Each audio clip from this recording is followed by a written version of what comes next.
In a world of constant consumption, it can be overwhelming to our nervous systems and our spirit.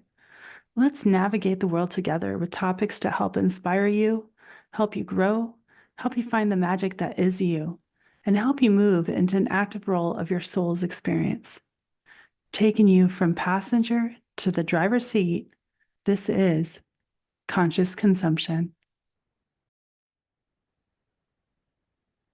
Welcome to Conscious Consumption. Today's episode is going to be on finding the calm in the chaos. More specifically, how do we calm the heck down in this noisy world around us? So let's first talk about kind of noise and what I mean when I say that. I'm sure all of you have a general idea and you're thinking just in terms of sound. Maybe you're talking in terms of how loud the levels of sound. But I also want to have you look at it from the lens of the quiet hum. And when I say the quiet hum, I am talking about the electronics. So electronics emit electromagnetic frequency, EMF waves. And those things you're going to be more familiar with probably, or you're going to think in terms of like iPad, iPhone, laptop, TV. Those are generally the typical ones that people think of. But there are also things like your Wi-Fi box, which emits a huge amount, as well as your refrigerator, which I did not know until a few months ago. Your refrigerator actually is a huge contributor. And these things affect our bodies, our systems, and affect the environment around us. One other one I want to mention is the 5G tower that might be down the street from you. And if you aren't sure where one is and you're interested in knowing, you can look this up online. They have maps where you could identify where the nearest 5G tower is. It's good to kind of have a general idea. So these are things that would create kind of that quiet hum that maybe audibly we're not picking up on, but are still affecting our system, still affecting our body. So we want to have awareness towards this. The other way that I want to look at noise is from the lens of how many things are being thrown at us at once for noise. And I'll give you an example of maybe you sitting down in the evening time to try to unwind to watch a show, and you have a TV on in the background of where you're sitting, but then you're also playing around on your iPad or iPhone, scrolling through on social media, and there's noise coming from that. Or maybe you don't have the sound on that, but it's still emitting, like I said, something in the air. So you have that, or maybe you have somebody that is trying to talk to you and ask you questions while the music's playing in your car. And then you're also trying to ignore the notifications going off on your phone at once. And it could be also outside sounds outside of your vehicle. So when we're thinking in terms of a lot of different types of noise, whether it's level of sound, whether it's EMF waves, whether it's too many things coming at us at once, all of this contributes to how we are internally dealing with it and what is stimulating us, maybe a little too much. So we're going to look at all these things today. We're going to look at how it affects our body on a physical level. How is it affecting our mind? We're going to look at what can we do? Is there something that we could do to turn it around? And then look at some different practices and whatnot. So why should you care? Besides your sanity? I mean, you don't want to be feeling like you're going crazy because you're just overstimulated all the time. But the obvious one being your physical, right? I mentioned physical, so we're going to look at that. There's a great article that came out late last year from Science Direct. They looked at the cerebral changes from noise that created disorders such as tinnitus, anxiety, depression, creating issues with like cognitive impairment and motor skills. And how they defined noise was noise is defined as interfering sounds that conceal what we are trying to hear or that divert our attention. So like I said earlier, when we have too many things coming at us, which is good to identify because I think today we are expected, whether we're working, whether we're stay-at-home parents, whether we're students, whatever, I think the expectation in Western America, especially, is that we are expected to juggle multiple things at once, that is just the way of life, and that's what we're supposed to do. But it's not good for us. It's not good for our bodies. It's not good for our minds. And it affects how we move through life, and whether we're moving through life with grace and ease, or where we're looking like irritable Betty, just grouchy and not wanting to interact with others. So this is why we would kind of be aware of these things. The other thing with how it affects us is looking at from our nervous system. So our nervous systems have two responses: the parasympathetic nervous system response, where we tend to be in that relaxed state, we're in kind of that repair mode. That's where you really want to try to live as much as possible. Or it could be the sympathetic nervous system. And when we say that, think of what you probably hear most often is that fight or flight. And that could really be what affects our body. The reason it's called fight or flight is because it affects our nervous system. Our nervous system is then affecting all these different things within our physical being, okay? And we're gonna look at that. So one thing is you're gonna feel your heart rate change. You might have your heart rate elevated. Your breathing patterns will change. Sometimes this will look like an increase in breathing pattern. Other times, if you're somebody that has a lot of stress and anxiety, it might look like kind of holding your breath, where you're not getting those full breaths in. The other way this shows up is through digestion issues. It also affects our energy storage in our liver. And long-term effects could lead to more chronic diseases. So you really want to nip this in the bud when you recognize that you have moved into the state, and try to catch it and do what you can to turn it around. So if we were to reflect on your day, and if you just take a moment to kind of look at it, what did yesterday look like for you? And did that look like, maybe it was a normal day for you? I don't know, work-wise, you just go to your job, you get your work done, come home, kind of have your time to relax, maybe shower and then relax on the couch or whatever. Or if you're a student, going to school and then coming home and then working on your homework. But can you think of, while you were driving, the interactions while you were on the road, if you're getting cut off, or if there's overstimulation from music going on and outside noise from a semi truck flying by, and then what that looks like for you and how that shows up for you. The other thing to look at is also, how are you dealing with this? So are you dealing with this? A lot of us don't. That's the thing too, is like, are you just kind of shoving it down, shutting it down and numbing out? And when I say that, that could also look very different from person to person and from night to night. Maybe you're someone that as soon as you're done with the day, you want to unplug, and that for you looks like turning on your favorite show and making yourself a cocktail. This could show up in different ways. Maybe also your day-to-day is different. Maybe there's some days that you're crazy overstimulated and other days that you're not, where you're able to deal with things a little bit more and what's being thrown at you, which is, by the way, completely normal. We have our days that we're going to be a little bit more balanced, a little bit more grounded, and we're going to be able to move through things a little bit easier than others. So this could also look like the evening time. Are you having a hard time when you're winding down in bed? Is your mind super active? Are you taking longer to fall asleep and hit those REM states? Are you finding that quiet time, prayer, meditation, whatever it is that you practice, is it being affected by the chatter in your mind? Are you finding that this is affecting your intuitive gifts? And if you're not aware that you have intuitive gifts, let me tell you, you do. Even if you think that you don't, it's a muscle that you have to exercise. And if you haven't started, you can start it.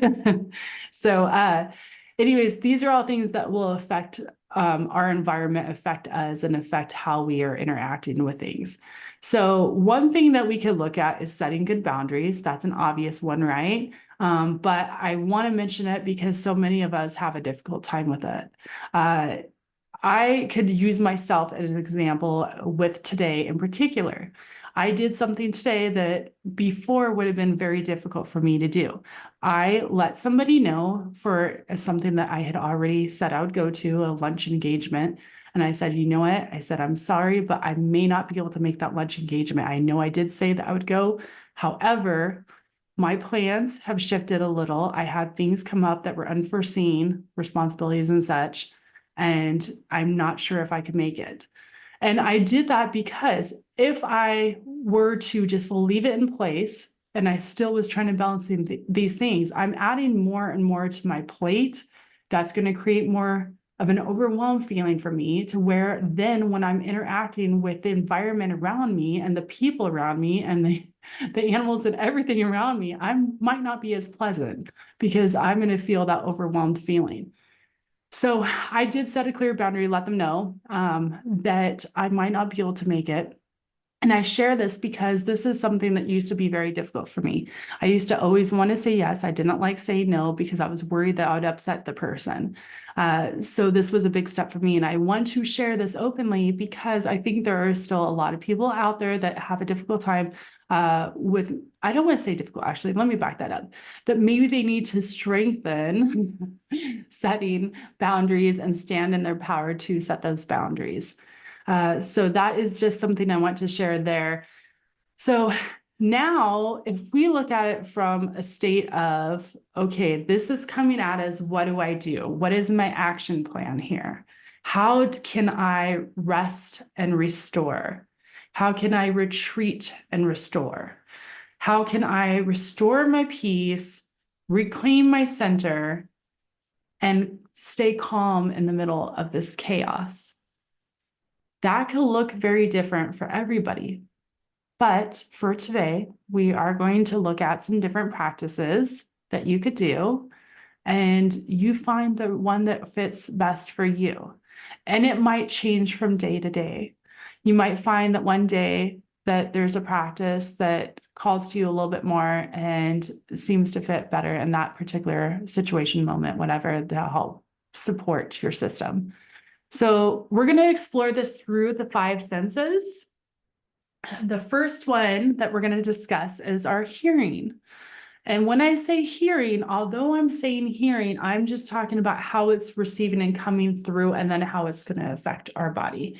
So we're going to talk about the brain waves. Our brain waves are electrical pulses from neurons communicating with one another, receiving through internal reflections, whether it's our environment, whether it's our emotions, whether it's our behaviors, our interactions. These are the things that are going to affect our brainwaves. These are the things that are going to put us in one of 5 brainwave states. There are 5. There's the alpha, there's the beta, the theta, the delta, and the gamma. For today, we're only going to focus on 2 of the 5 states, and that's going to be alpha and beta. And the reason being is because of what we're talking about, to stay on topic, but also because those are the 2 that are going to be really important for this particular portion of the hearing, and how to find a practice that will fit in for you through this. So alpha state is a resting state for the brain. So think of it as kind of like the calm state. So alpha equals resting, repair, kind of having that nice calm sense and feeling. You really want to be in the alpha as long as you can. Unfortunately, like I said, we have all these things thrown at us, and then we get thrown into the beta state. Our beta state is where our brain waves are like overstimulated. They're really working and going. And for a lot of people that are hearing this, they might be like, well, what's wrong with that? That seems like, yeah, like you want your brain to be alive and going. No, you don't. Because if it's constantly in that state, it's blocking the alpha state. It could create long-term problems for your physical body too. So you want to try to kind of create a good balance, if you will. And when you have this show up for you in your nervous system, your sympathetic nervous system, that fight or flight response that we talked about, it's throwing your brain waves into that beta state, which is blocking that alpha state. So is there a way to flip that around and turn it? Yes, there is. We're going to talk about it. It's pretty amazing. We have a way to basically trick our brains and switch us around and kind of turn us into a different state, if you will. So I'm going to get into this, but basically, there's something called brain entrainment. All that really means is that we're synchronizing our brain waves through some sort of external sound to sync it into one of the 5 states, one of the 5 brainwave states that I mentioned. Now, for the focus, because of what we're talking about, we're going to talk about from the stance or from the lens of like focusing in on switching it from beta into that alpha state. So how do we do that? Well, there's a couple things that we could talk about here. One is that there are different tones in music that you could play and that you could find. And this is because when we have the brainwave patterns, they're in a particular hertz. So for alpha, it's going to be 8 to 12 hertz. And so if you wanted to try to trick your brain into that state, you're going to look for tones or music that are in that 8 to 12 alpha brainwave state. Okay.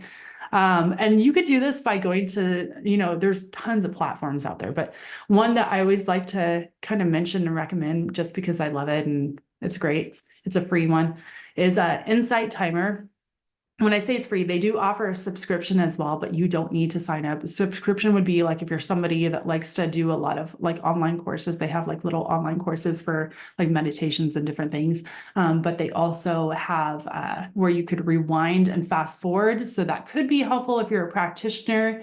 I actually have the paid subscription because if I have a Reiki session or something, then I like to have the music where I could actually back it up if I've already started the music at the beginning when I'm talking to someone and then I want to back it up. So there are reasons why you would want to do that. But the free subscription does allow you to search music. They have a huge library and you could find music for the alpha state. And that will help supports to get you to change your brain waves so that it's going into that particular brainwave state. Now, let's discuss what do you do if you can't unplug from your environment? If you can't unplug from your environment and just put on some tunes and some music and close your eyes and take a few minutes and listen to something, what can you do? Well, there are some other options. One would be if you have earplugs, you could do that. There are noise canceling headphones, so you could do that. But what about looking at some of the other senses? So we talked about hearing. Now let's explore sense of smell. So sense of smell is wildly helpful. And the reason being is when we inhale certain scents, our odor molecules travel and affect the brain through our receptors. And this is affecting the limbic system, which is commonly referred to as the emotional brain. This is directly connected to parts of the brain that control the heart rate, the blood pressure, the breathing, the memory, the stress levels, and the hormone balance. So we're going to talk about essential oils. So now it doesn't sound so woo-woo, does it? Although woo-woo is awesome, but it's nice to kind of understand too if there is a scientific approach to something and like why it works. So essential oils are wildly helpful if you can't do the brainwave trick. And if you can't have something to listen to and go into kind of a meditative state, then I would say go ahead and explore and look at essential oils. There is a wonderful quote from Helen Keller that I found that I absolutely loved as soon as I read it. It's smell is a potent wizard that transports us across thousands of miles and all the years we have lived. And when I read that, I was like, oh boy, is that true? That like hits so hard too, because I don't know about you, but for me, like I could have a scent that I smell and it'll take me back to a place in like my childhood. And that is something that's very powerful. So if we're able to do that, then we obviously could recognize too how these essential oils are wildly helpful. So we're going to talk about 5 essential oils today. And we're also going to talk about the application process. So first, let's talk about the application process. So application process could, and first let me mention, I'm going to talk about three here. And the reason I'm focusing on only these three, there are many more other directions you could go, but the reason I'm focusing on this other three is because of the topic of noise and overstimulation. And if we're out and about in the world, I want to provide things that could be easy and attainable, because obviously people that have diffusers, those are awesome. You're not going to plug that into your car probably, right? And then other things like the lotions and stuff are nice, but maybe you want something a little more compact or, whatever. So I focused on three today. So the first one is putting it directly on your skin. And that is an option for essential oils. However, I do want to mention a few things regarding that. One is be sure to always test on your skin first, a small area, to make sure that you don't have a reaction with that essential oil. Some people are sensitive to certain scents and certain fragrances and certain essential oils, so that could affect their skin and how it reacts. The other thing is making sure that you are not directly dabbing the essential oil bottle onto your skin, and that you are using carrier oil. So you would want to mix it with a carrier oil such as jojoba oil or coconut oil, and have it in like a little mixer bottle. Also, if you're doing a mixing bottle, something I should mention too that may not be an obvious one is keep it in a dark bottle, glass bottle if you can. You don't want it in plastic, especially if you're doing citrus and stuff like that. But keep it in a dark bottle, and you want to keep it out of sunlight because that affects how the oil responds too. With that being said, once you've tested it, once you know it's good, then you would go ahead and dab it on the inside of your wrists, your pulse points. And then what you could do is just cup your hands over your eyes so that way the wrists are lined up with your nose, and you take a whiff in of the essence of the scent and just inhale and kind of take it in and take a few breaths there. I would close my eyes while doing this. And then maybe repeat some sort of affirmation, like I am peace and calm in my environment. I am a peaceful being moving through life in my environment, something that resonates with you. So that's one option. The other option that you could do is carry a washcloth with you, or you could carry an eye pillow. And if you're carrying a washcloth with you or an eye pillow, what you would do is kind of that same thing, except instead of on your wrists, you would be adding it directly on the center of the eye pillow or the washcloth. And then you would go ahead and take a moment to close your eyes and then put it over your eyes and just breathe in the essence that way. So that is the second option. The third option, which I get excited about, this is my favorite. So little tiny inhalers here that are like they have various brands that you can look up and get them, but they look like a chapstick tube. And when you open them, they have generally a hole or maybe a couple holes at the end of the plastic. And you kind of wave it under your nose and take in, God, this smells so good. I have one in front of me right now.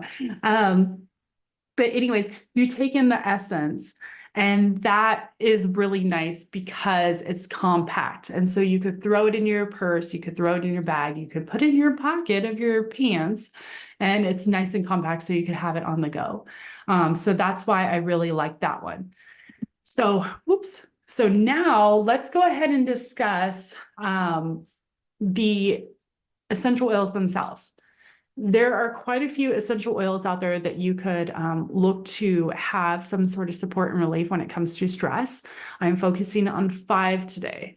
So lavender is one that's great for stress and depression, anxiety, and migraines, among other things.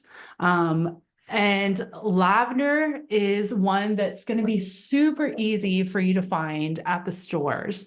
I would say that's probably the most popular aromatherapy scent that you're going to find, whether it's in lotions, soaps, whether it's in like actual fragrance spray, like linen spray, like everything, like lavender. You can find it in detergents now, like it's in everything. Excuse me, the quality is going to be different. So obviously, I would suggest, my recommendation would always be to buy the actual essential oil itself, and then you either make your own mixer with your carrier oil, like I talked about, or you have it for putting directly on your eye pillows and such. Which, by the way, that's the other thing, is you'll find lavender eye pillows. So if you don't want to buy the lavender essential oil and you want to just buy a lavender eye pillow that already has herbs in there, and sometimes you'll find some other ones too, like on Etsy and whatnot, then that's an option. You could also make your own, just like you can make your own little compact inhaler thing, like I talked about. So the second of the 5 essential oils that I'm going to mention is frankincense. Frankincense has many, many, many, many, many health benefits. But one of them that you can look at is when you mix it with lavender. It could be amazing for helping you sleep. The other thing is it could reduce, frankincense on its own could help reduce the heart rate and high blood pressure. It helps with anxiety and depression. And there is a study, you could read about this through the National Library of Medicine. If you're interested, you could Google it and go look it up and read the information for yourself. Roman chamomile, that is our third essential oil that I'm going to mention here. Another one that's also really easy to find that is great for stress and anxiety, and another one that promotes healthy sleep.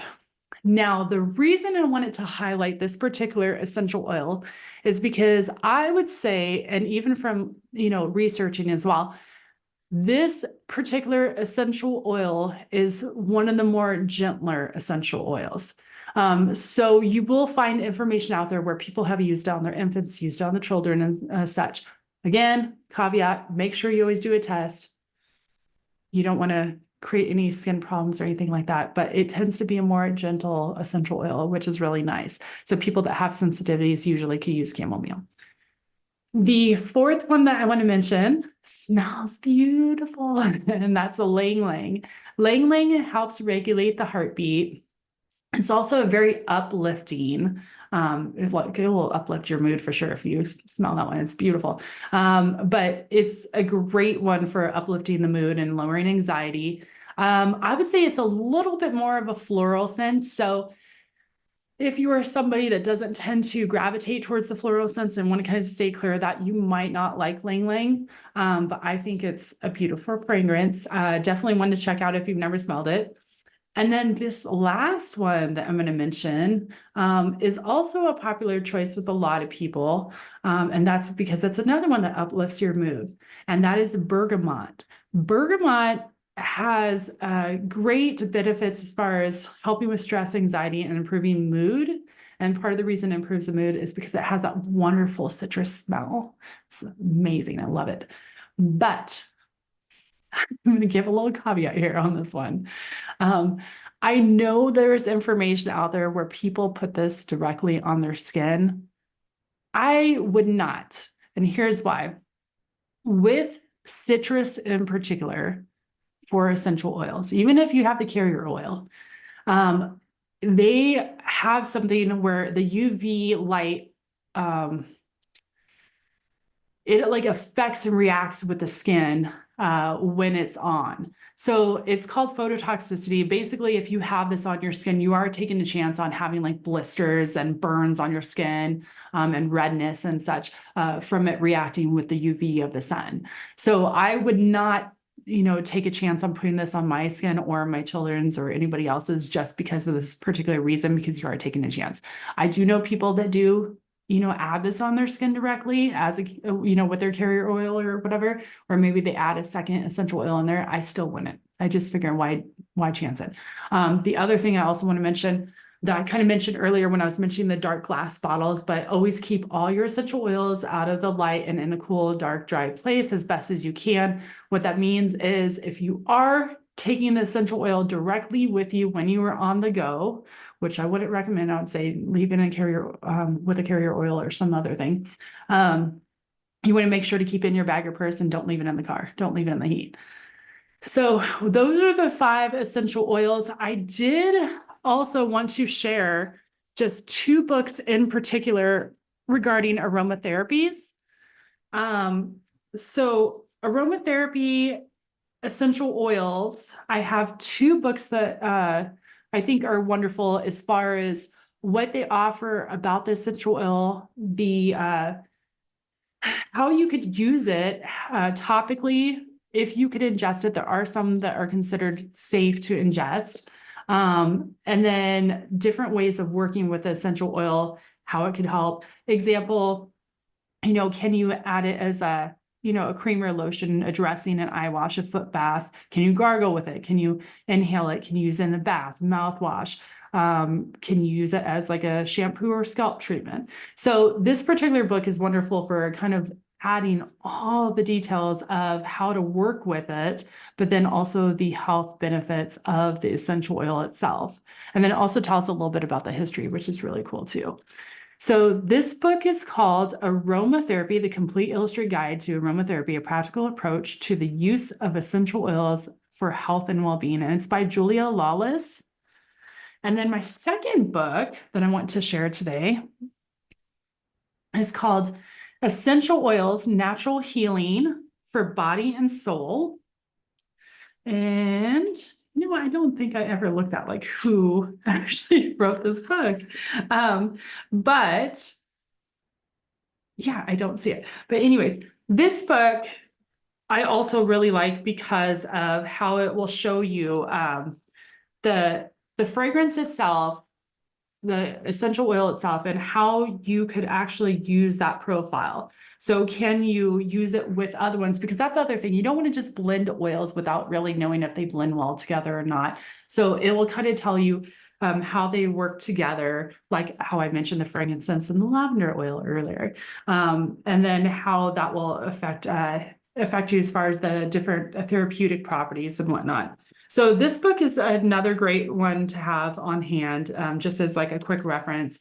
I was going to say the other thing is too, geez, can't find, but anyways, there's other information on different treatments too for topically in here. So it has different recipes, which are nice for if you have burns on the skin or if you have eczema and different things like that. So those are my 2 shares as far as books go.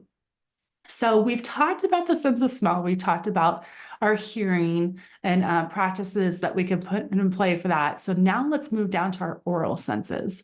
So oral senses, I wanted to share just 3 today because there are so many wonderful herbal teas out there and different things that you could do. But I want to focus on just one particular herbal tea today, and that is chamomile, which we mentioned earlier with our essential oil. So we already know kind of the properties of that based off of what I shared.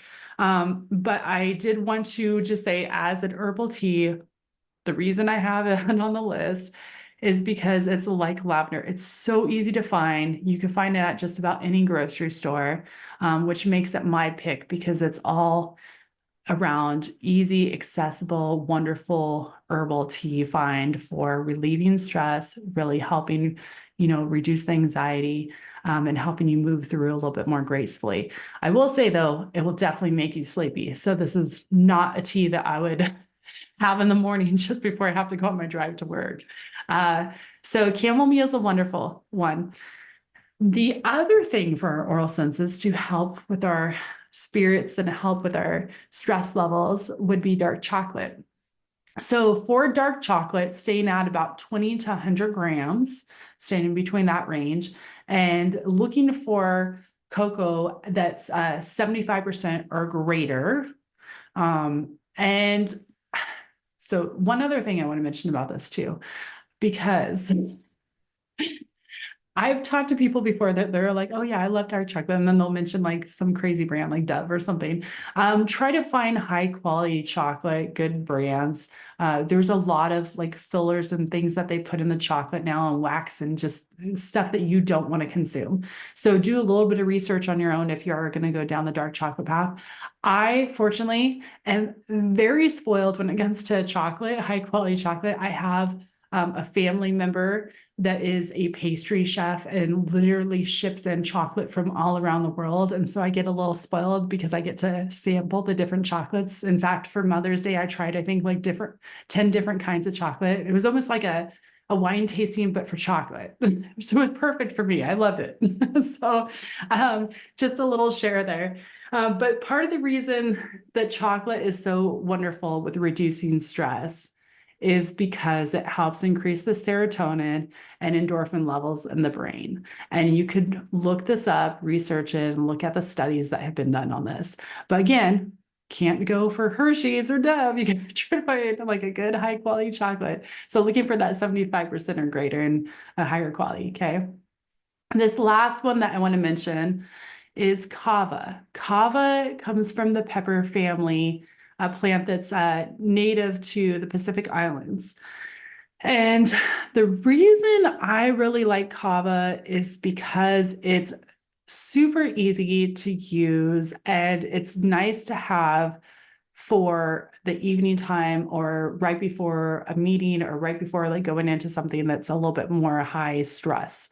I used kava and this was my go-to when I first discovered it. It was my go-to when I worked my 9-to-5 job for 15 and a half years that I was at.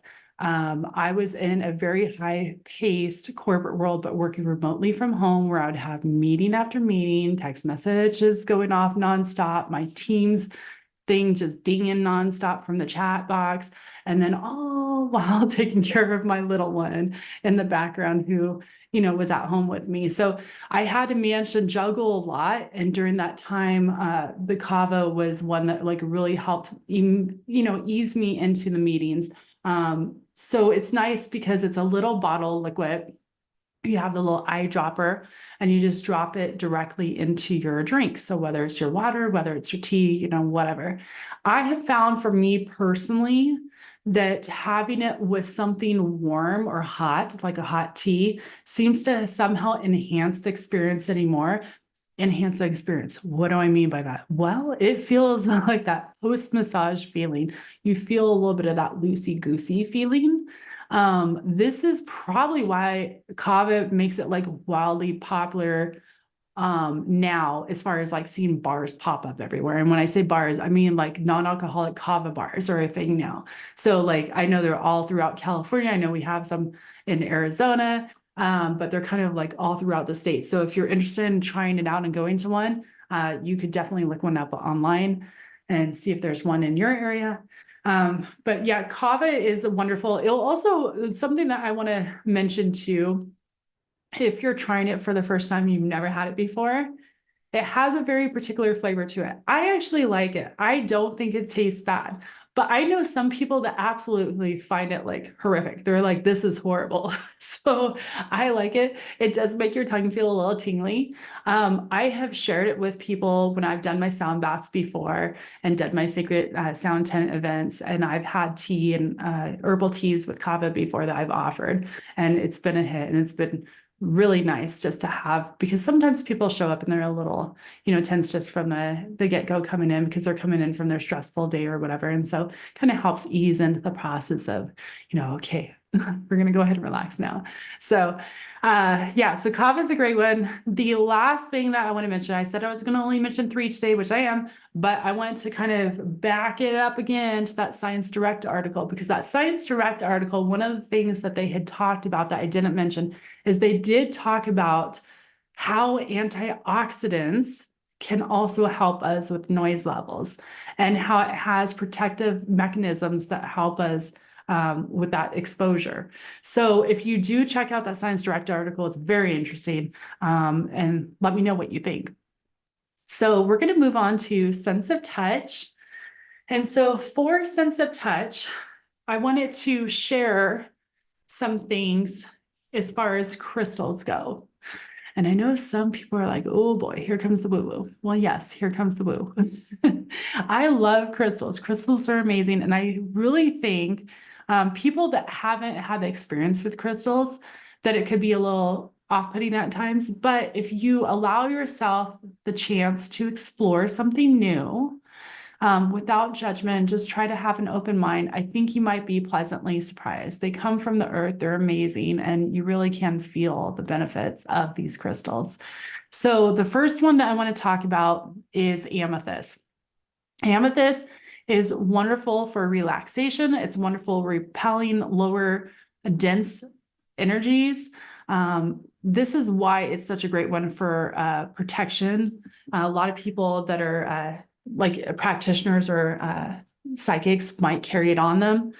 And this particular crystal, you could have in a raw or polished, and the color is typically like a darker purple or maybe with a little bit of clear in it. It really also depends on where you're getting it from. If you're getting it from like Brazil, there's also amethyst that gets mined from the US. There's a few different places, and they might vary in color slightly. The next crystal that I want to mention is blue lace agate. Now, blue lace agate is associated with the throat chakra, and I want to mention this because earlier when I was talking about doing kind of like a little meditative piece with the alpha state brainwaves, or doing something where you have like an affirmation with it, this is where your blue lace agate could come in too, because it's associated with the throat chakra. It's going to really help power and amplify the words that you're saying out loud and that you're sharing.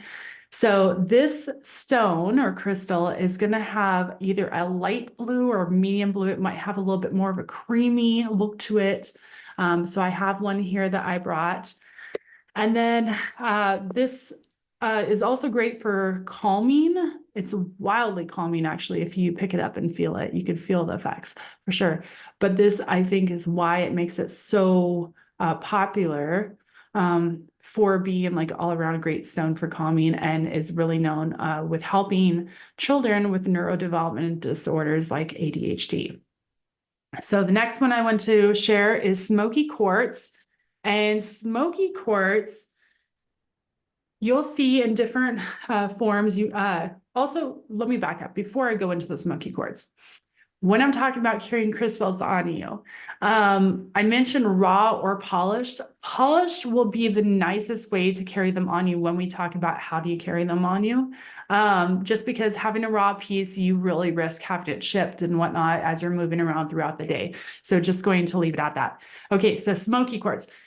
Smoky quartz will have a little bit of a clearness to it, but it will look almost like, I would describe it as having like a coffee colored tinted glass, if you will.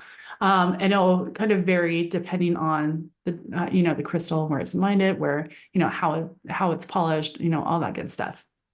But this one dates back to ancient Druid and Celt days, and is considered a sacred crystal because of its healing benefits. This is also the crystal of the National Gemstone Crystal of Scotland, which I thought was pretty interesting.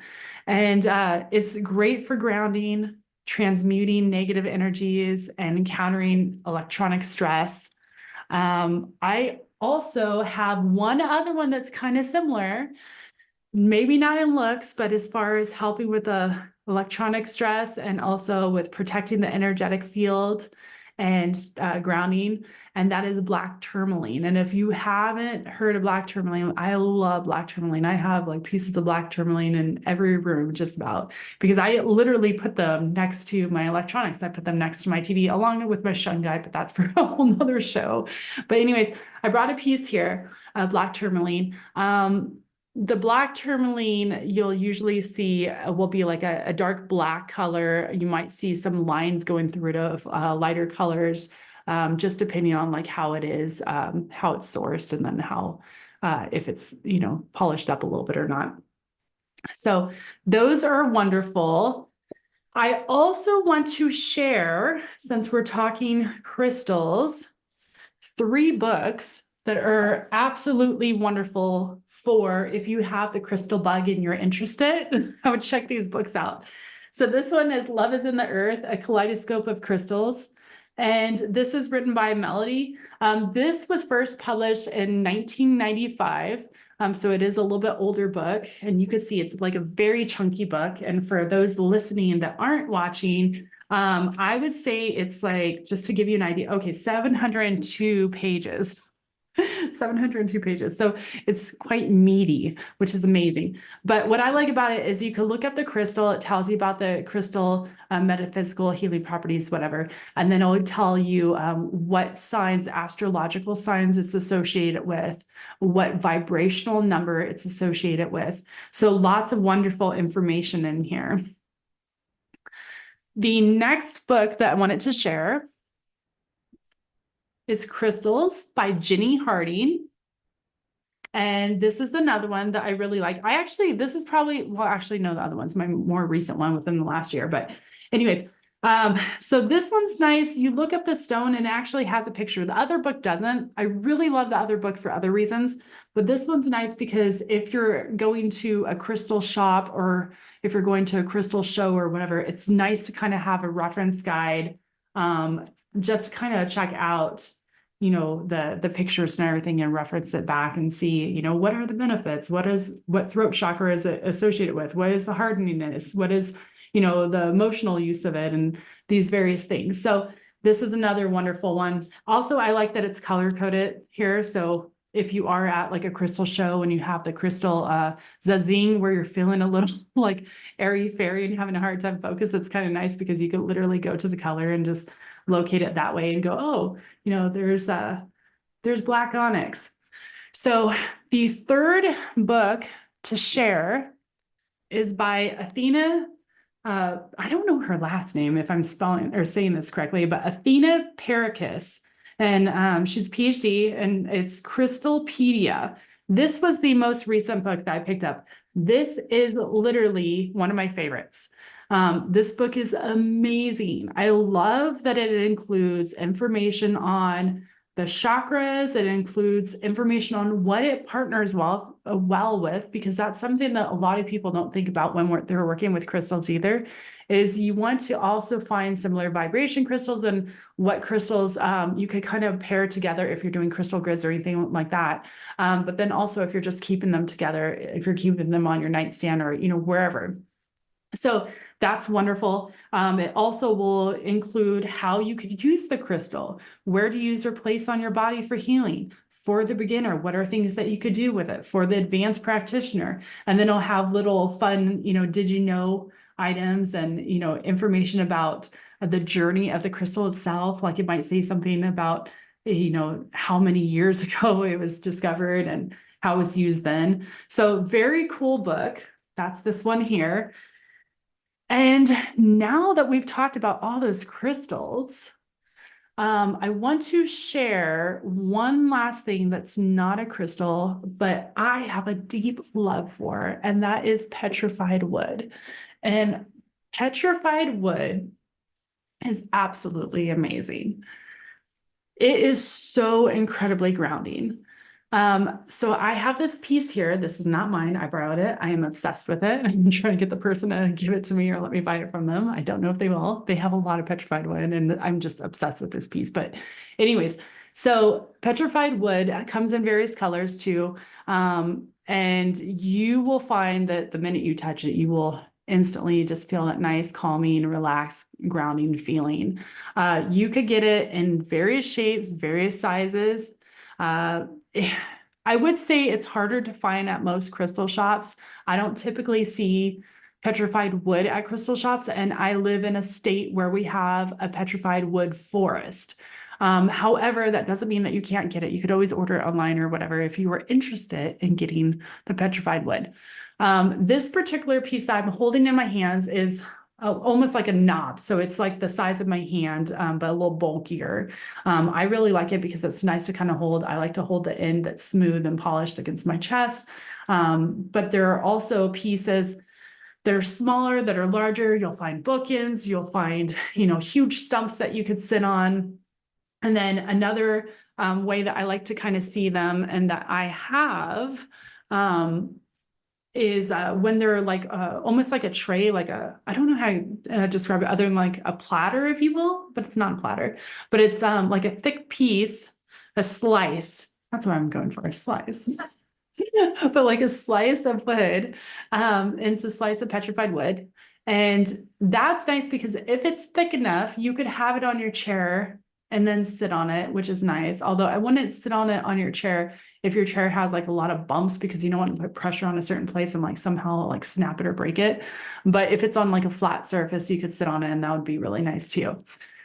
Now, with all of these, they are wonderful. They're fun. Like, how do you have them on you? How can you carry them with you? How can you use them? So let's back up and go to the crystals because we talked about the petrified wood. One way is if you have those little slices, you could sit on them, super grounding. The crystals, you could use them in different ways. One is you could have it as like an actual jewelry piece, like a mala bracelet or necklace. You could have it in your pocket. You could just keep it in the pocket of your jeans or pants. Or another thing is you could have those little velvet bags, which you can find just about anywhere. You put them in that and then keep that on you, like in your bag or in your pocket. If you're somebody that wears a bra, it's amazing and fun to have them directly on your chest and against you so that they're close by. So you're getting those metaphysical properties that are, helping you and helping ease your stress and everything. So you could put them in your bra. Will say, I will say this, when you wear them in your bra, if you are doing that, beware of flying crystals at the end of the night when you go to change. It's like an avalanche. Sometimes they're all falling down in every direction. The other thing is, I have a couple times recently, and it was quite embarrassing, but gone to pick up my child from school with crystals in my bra, not realizing that my crystals had shifted to different placement, and it looked like I had my high beams on going in two different directions. So it was really quite embarrassing. But anyways, so that is an option, is to have them in your pocket, have them in your bra, have them in a little velvet bag that you carry, or have it next to you or in your purse or whatever, where you could take it out and then hold the stones and then just taking a moment to really feel them. With all of these, if you don't have the crystals, if you don't have the funds to get the crystals, if you don't have the petrified wood and you can't just go out and get a piece of petrified wood, you don't need it. You could do something as simple as just taking off your shoes, going outside and ground yourself. Earthing is huge. Like, this is why gardening is so big. This is why it's wildly popular for being something that helps reduce stress. When we garden, we are touching the soil. That is helping us ground. And it could be something like just sitting outside on the ground. I actually, now reflecting back to my kids, but my oldest, I have literally, when she's been going through her stuff, mood swings, whatever, hormones, I have literally told her, go outside and sit on the lawn, because I'm like, you need to earth. You need to earth right now. You're being a little crazy. Go take some time outside. So it doesn't need to be complicated. We don't need to overcomplicate things. If we don't have the money to go get the crystals, or if you just don't have accessibility, whatever it is, there are other ways. There's always a way. So earthing is huge. And it's just the best way for us to connect with nature and connect with ourselves, really, too, through that and through that experience. So taking off your shoes, go walk around barefoot or go sit down on the earth. Now, moving on to sight.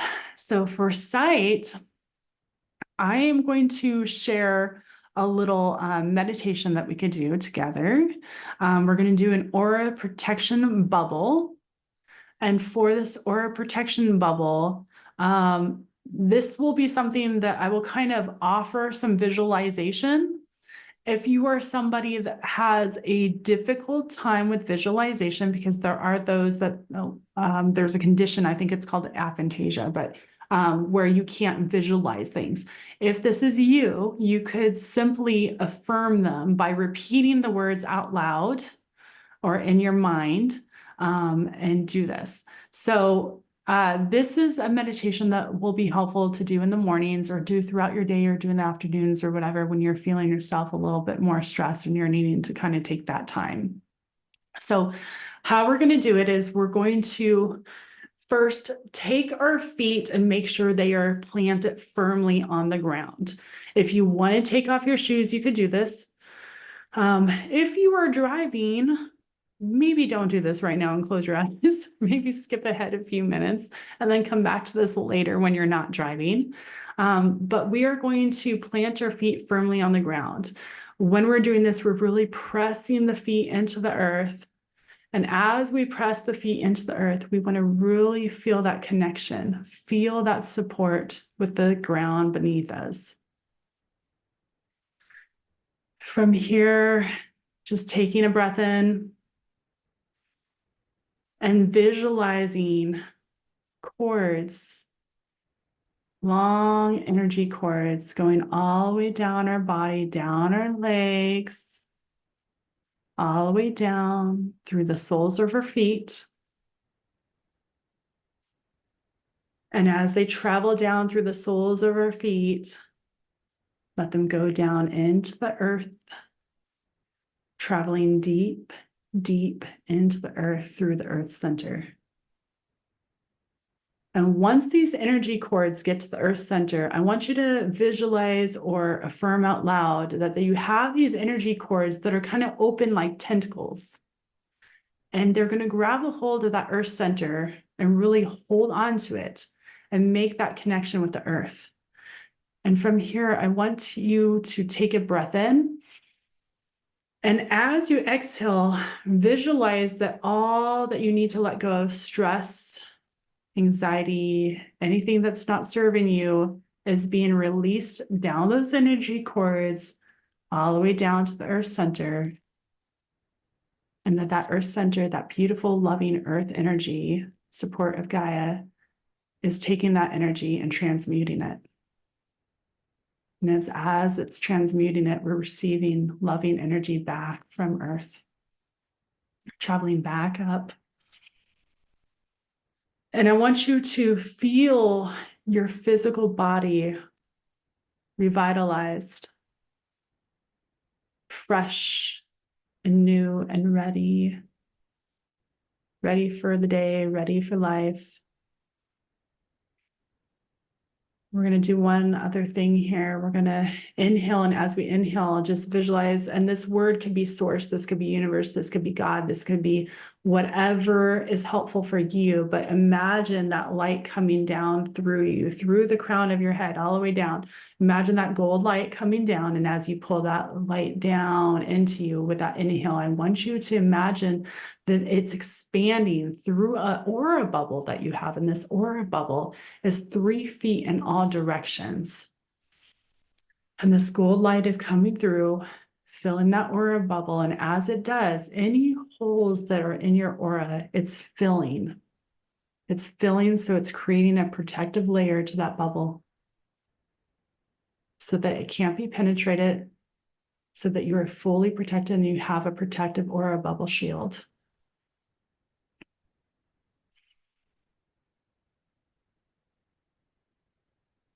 And then take a few more breaths in and out each time, really just feeling yourself grounded, feeling your body protected, feeling your aura protected, feeling yourself supported in the most beautiful way, feeling yourself calm and peaceful in this moment.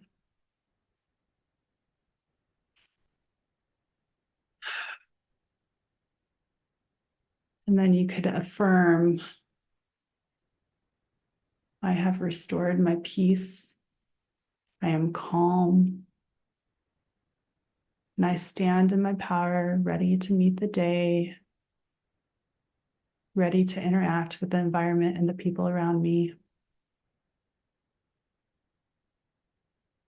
And whatever doesn't serve, I send back to source.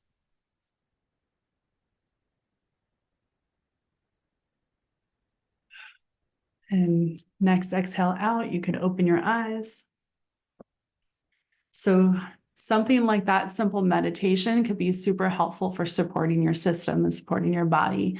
And you could do that, like I said, throughout the day. You could do it in the morning for sure, before you go out through the day, because that'll help kind of shield you before you interact and go through the world.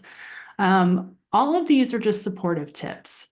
And the reason I want to say that is all these various practices that I said are tools for your toolbox are just that. Find what works for you. Find what you're comfortable with. Explore though, too. Like if you haven't tried some of these, try some and explore and see what you gravitate towards. Because sometimes when you do that, it'll open new doors for you and you'll be like, oh, wow, this is awesome. I'm going to go in this direction. So work with them, play with them. But the reason I wanted to say they're all supportive tips is because you have one tool in your toolbox that is so incredibly powerful. And I know it's going to sound cliche when I say it, but your breath. Breathing is huge. It's what helps us. It's our prana, it's our life force. It's what helps us move through life. It's what keeps us alive, obviously, and keeps us vital and everything. So there is an exercise that's super simple that you could do on your own if you're not at the point of being able to do like a meditation in your car, and you just need to do a quick breathing exercise, and that's a breathing exercise called boxed breathing.